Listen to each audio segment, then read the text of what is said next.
Et salut à tous les amis et bienvenue dans cette nouvelle vidéo dans le challenge du FreeCodeCamp où on va encore étudier l'algorithmie. Et cette fois-ci quelque chose de pas mal puisqu'on travaille sur les chaînes de caractères. Alors pour ceux qui connaissent pas FreeCodeCamp, vous vous rendez sur le site FreeCodeCamp, vous regardez le curriculum et vous allez voir que vous pouvez apprendre le HTML5 et le CSS facilement et le JavaScript aussi avec des exercices très intéressants.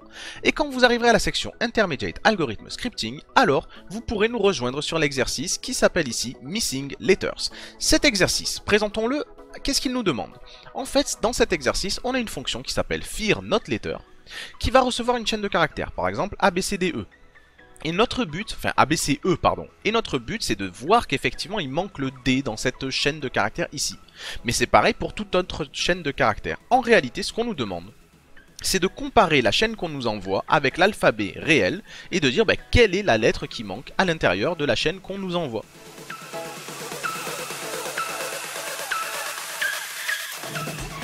Donc, je répète, ici, si on nous envoie ABCE, ce que l'on veut savoir, c'est qu'en fait, la vraie chaîne, c'est ABCDE, et donc, remarquez que, en fait, c'est le D qui manque.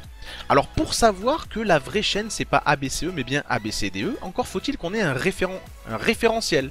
Et ici, ce référentiel, ça va être l'alphabet. Donc, ce que je peux faire, c'est commencer par déclarer une constante que je vais appeler alphabet, et qui sera égale à... Voilà, l'alphabet. Ouf! Alors, une fois qu'on a l'alphabet, ce qui est cool, c'est qu'on va pouvoir voir, ok, on m'a envoyé ABCE. À quoi est-ce que ça correspond dans l'alphabet? Donc là, il faut qu'on trouve qu'en fait, cette chaîne en vrai, elle signifie ABCDE. Donc il faudrait qu'on arrive à retrouver à partir de ABCE le fait qu'on cherche en fait ABCDE. Alors, comment est-ce qu'on peut décider ça? Ben, tout simplement en disant, voilà, dans ma chaîne, la première lettre, c'est le A. Donc je vais me poser sur le A. La dernière lettre, c'est le E. Donc je vais me poser ici sur le E. Et ce que je vais faire, c'est que je vais prendre toutes les lettres qui sont entre le A et le E. Donc A, B, C, D, E. Une fois que j'aurai réussi à extraire cette chaîne de caractères ici, A, B, C, D, E, ce que je pourrais faire, c'est passer sur chacune de ces lettres, A, et regarder si elle est dans STR. A est bien dans STR. B est bien dans STR. C est bien dans STR. Et j'arrive sur le D, et là je me rends compte, ah bah il n'y est pas. Donc c'est que c'est celle-là, la lettre qui manque, et donc j'ai plus qu'à retourner ma lettre qui manque, et j'ai gagné. Alors comment je vais pouvoir ici récupérer cette sous-partie de la chaîne? Déjà, il faudrait que je sache où commence au sein de l'alphabet la chaîne qu'on m'a envoyée. Donc ce que je peux faire ici, c'est chercher une variable qui va s'appeler le début. Donc je vais créer ici une variable qui s'appelle début, et qui va être égale à rien, et qui va être indéfinie. Et je vais ici, ce que je vais faire, c'est que je vais boucler sur chaque caractère de l'alphabet pour trouver où il est, à quel numéro de l'alphabet il est. Donc pour faire ça, je vais faire une boucle for, let i égale 0, et tant que i est inférieur à alphabet.length, je vais faire i++. Donc je vais passer sur le 0, le 1, le 2, etc. Ah, c'est tout bête, si la lettre sur laquelle je suis dans l'alphabet, donc alphabet, crochet i, d'accord? Si cette lettre, c'est la même que la première lettre qui est dans ma chaîne de caractères, bah alors c'est donc que j'ai trouvé le début. Imaginons qu'on m'envoie une chaîne de caractères qui soit, je sais pas moi, F, G, I, J, d'accord? Et évidemment, moi j'aimerais retrouver ici F, G, H, I, J. Donc j'aimerais trouver F, G, H, I, J. Ok? Et donc ce que je veux faire ici, c'est que je veux dire, je veux attendre d'avancer dans l'alphabet lettre par lettre. Et quand je vais arriver sur le F, je vais bien voir effectivement que je suis positionné ici sur la première lettre de ma chaîne de caractères. Et donc ce que je vais dire, c'est début, c'est égal à I, tout simplement. Donc je sais que le début de ma chaîne, c'est par exemple A14, A12, ou A5, ou A6. Ok? Maintenant, je vais faire la même chose pour la fin. Donc let fin, qui sera indéfini. Et ensuite, je vais dire for let i égale 0. Et tant que i est inférieur à alphabet.length, i++. Et enfin, ce que je vais pouvoir faire ici, c'est dire si l'alphabet crochet i, donc si la lettre sur laquelle je me trouve actuellement dans l'alphabet, c'est la même que str, mais cette fois-ci, je ne veux pas la première de ma chaîne, je veux la dernière ici. Donc je veux str crochet str.length, donc je veux la longueur de la chaîne, et -1 puisqu'on commence à 0. Et alors à ce moment-là, je peux dire fin, c'est facile, c'est égal à ma variable i, ici. Alors ce que je peux faire pour optimiser un peu, vous avez vu ici, j'ai dit que je repartais de 0 et que j'allais jusqu'à la fin. Ok? Alors ce qu'on peut faire pour optimiser un peu, c'est plutôt que de repartir de 0. Comme on sait très bien que la fin de la chaîne ne peut pas être avant le début, on peut partir tout simplement du début ici. Donc dire, je pars de i égale 5 par exemple, plutôt que de 0. Ça me fait optimiser sur 5 lettres. Ce que je peux faire aussi, si je veux vraiment optimiser, c'est ici, rajouter dans chaque condition, une fois que j'ai trouvé mon début, un break pour stopper la boucle for. Et ici, pareil, ce que je peux faire, c'est qu'une fois que j'ai trouvé la fin, ça sert à rien d'analyser les autres lettres. Je peux, encore une fois, ici, faire un petit break ici pour dire j'arrête toute cette structure de contrôle ici. Et donc, maintenant que j'ai le début et la fin, c'est-à-dire que je sais où se trouve le F et je sais où se trouve le J, je peux extraire de mon alphabet la chaîne de caractères qui m'intéresse. Pour faire ça, je vais faire ici une boucle for, encore une fois. Je vais dire let suite, qui est égal à rien, et je vais dire for let i égale début, je commence à la première lettre, et tant que i est inférieur à fin, je veux faire i++. Donc ici, soyons bien d'accord, au niveau de l'alphabet, je vais vraiment partir du F et je vais aller jusqu'au I. Donc je vais prendre que ça. Là, ce que je vais faire, c'est que je vais pouvoir dire suite, c'est égal à suite plus alphabet, crochet I. Donc je rajoute à ma suite la lettre sur laquelle je me trouve dans l'alphabet. Au bout du compte, ce qu'on doit avoir ici, c'est notre chaîne de caractères complète. Ok, super. Donc on a vraiment ici F, G, H, I, J. Donc maintenant, ce qu'il nous reste à faire, c'est à comparer F, G, H, I, J avec F, G, I, J. Donc comment on peut faire ça? Je vais passer ici sur chaque lettre de ma suite. Donc pour i égale 0 et tant que i est égal à suite.length i++. Et là, je vais dire tout simplement, si dans ma suite, la lettre sur laquelle je me trouve n'est pas la même que ce qui se trouve dans str au même endroit, alors c'est que j'ai trouvé la lettre manquante. C'est celle-là, c'est la suite crochet i, c'est la lettre qui est dans la suite à cet endroit-là. Donc je peux dire ici, return suite crochet i, tout simplement. Donc je reprends l'explication, je vais passer sur chaque lettre. Donc i égale 0, c'est le F. Regardez, je vais faire la correspondance ici. 0, 1, 2, 3, 4. Je vais passer sur la lettre i égale 0, ça sera un F. Est-ce qu'il est le même dans la string? Oui. Je vais passer sur la lettre i égale 1, ça sera un G. Est-ce que j'ai un G ici? Oui. Quand je vais arriver à i égale 2, je vais passer ici sur le H. Est-ce que au sein de ma chaîne de caractères d'exemple, le H est au même endroit? Non. Donc c'est le H qui manque et je le renvoie. Alors si je fais un test ici, ça ne fonctionne pas. Oui, parce que j'ai écrit length HT au lieu de TH, autant pour moi. Voilà, ici. Et si je fais un test ici, alors tout fonctionne à gauche, sauf le dernier. Pourquoi? Parce que le dernier, en fait, qu'est-ce qu'il nous dit, cet exercice-là, cet exemple-là? Il nous dit que quand il n'y a pas de lettre qui manque, il faudrait retourner undefined.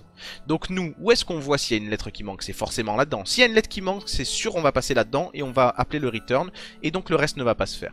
Donc ce qu'on peut se dire, c'est que si on arrive à sortir de ce for sans avoir trouvé de lettre qui manque, alors ce qu'on veut retourner ici, c'est undefined. Comme ça, au moins, cet exemple-là, où il ne manque aucune lettre, sera bien accepté. Je vais lancer. Et là, ça marche bien. Alors, maintenant qu'on a fait l'algorithme de base, qui est assez verbeux et qui est répétitif, comment est-ce qu'on pourrait faire un algorithme qui soit plus élégant et plus court grâce aux fonctionnalités de JavaScript?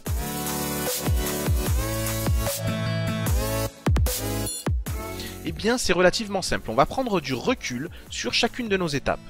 Ici, qu'est-ce que je fais? Ici, je suis en train de chercher la position de ma première lettre au sein de l'alphabet. Pour faire ça, on a une fonction en JavaScript. Donc ici, je peux commenter toute cette boucle parce que j'ai une fonction en JavaScript qui peut m'aider à faire ça. La fonction s'appelle indexOf et elle se fait sur une phrase. Donc ici, je vais demander à l'alphabet, mon ami l'alphabet, quelle est la position dans ta phrase de la lettre qui sera str crochet 0, de la première lettre de str. Donc si c'est un A par exemple, la fonction alphabet indexOf ici va me renvoyer 0. Si c'est un J, elle va me renvoyer le numéro du J. Si c'est un Q, pareil. Donc ici, j'ai tout simplement début égale alphabet.indexOf str crochet 0. Et c'est exactement le même système pour la fin. Pour la fin, ce que je peux dire ici, c'est dire, je demande à l'alphabet, quel est, s'il te plaît, alphabet, au sein de ta chaîne de caractères, l'index de la lettre qui est str.length-1, la dernière lettre de str. Et là, je vais avoir dans la fin le numéro en question. Donc je peux déjà supprimer ces boucles qui m'ont prené de la place et du temps de cerveau. Donc je vais virer ces boucles ici, ok, super. Et donc maintenant on s'occupe de la suite. Ici qu'est-ce que je fais? Ici je suis en train de parcourir mon alphabet pour en extraire toutes les lettres qui sont entre le début que j'ai découvert et la fin que j'ai découvert. Et tout ça je vais le mettre dans suite. Et bien ça on a une fonction aussi qui nous permet de le faire, on en a même plusieurs, on a slice et on a substring. Donc pour faire ça je peux dire tout simplement ici, je vais demander à l'alphabet, s'il te plaît, donne-moi une sous-partie de ta chaîne.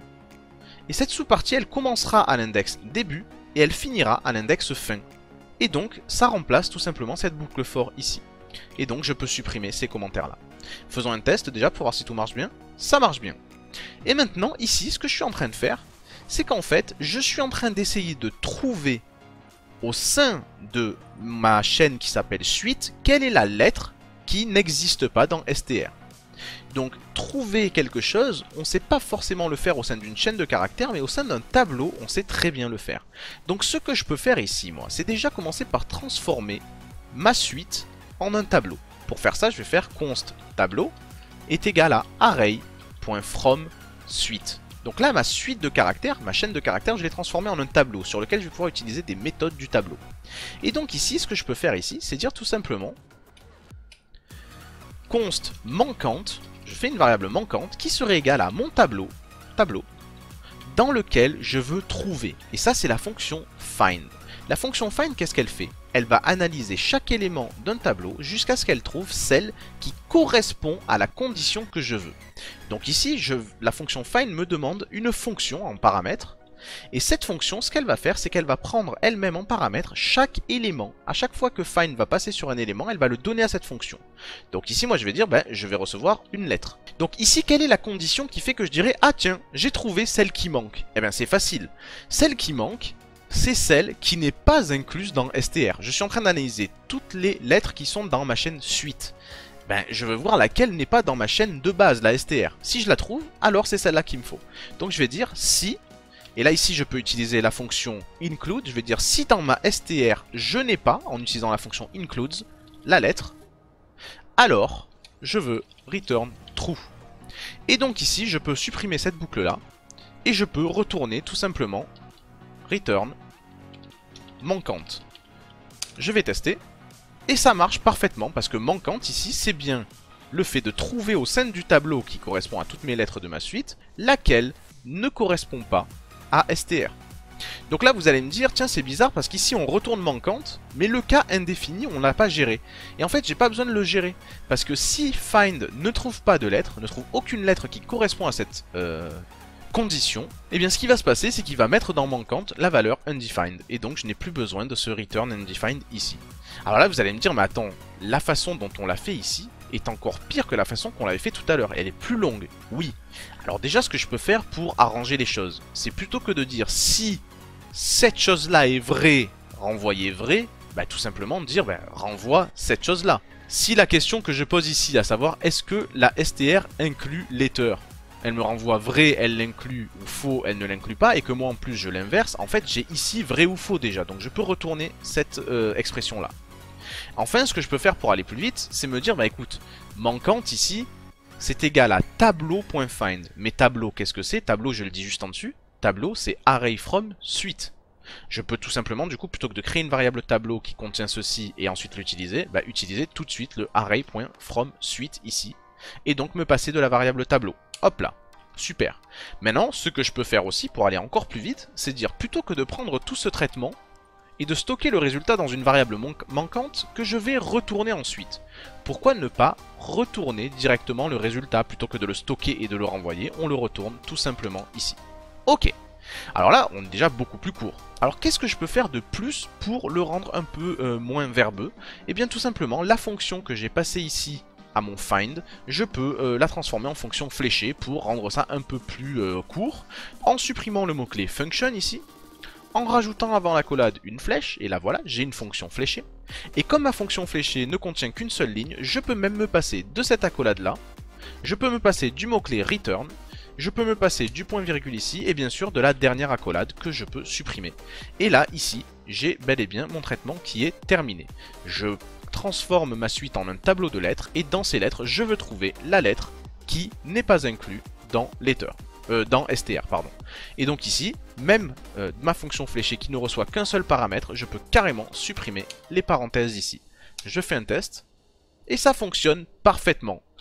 Alors bien sûr, il y a d'autres algorithmes qui existent, notamment des algorithmes qui se basent sur les codes des caractères. Vous savez que chaque lettre ici a un code, un numéro qui permet de l'identifier et du coup, on peut tout simplement regarder dans ma chaîne de caractères, est-ce que la lettre qui vient après la première, elle a un gap, si vous voulez, une différence de code qui fait qu'on trouverait une lettre qui manque. Je vous laisse regarder sur internet si ces solutions vous intéressent.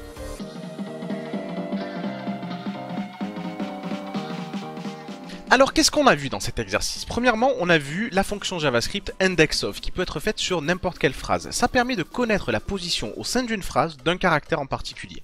Ensuite, on a vu la fonction substring qui peut aussi correspondre à la fonction slice à laquelle on donne un début et une fin et en fait ça nous permet de récupérer au sein d'une longue phrase une partie bien précise de cette phrase là. Ensuite, on a vu array.from qui nous permet de transformer un objet itérable, comme le sont les phrases en JavaScript, en un tableau. Pourquoi on ferait ça? Tout simplement pour bénéficier de la puissance des fonctions qui existent sur les tableaux. Et enfin, du coup, ce qu'on peut faire, c'est utiliser la fonction find des tableaux qui nous permet de trouver le premier élément au sein d'un tableau qui satisfait une certaine condition. Donc j'espère que cet algorithme vous a plu, n'hésitez pas bien sûr à faire votre propre algorithme et à poster votre solution en commentaire, j'irai le voir le plus vite possible. Si la vidéo elle vous a plu, n'hésitez pas à mettre un petit pouce bleu et à la partager pour faire avancer la chaîne et aussi pour me faire plaisir bien sûr.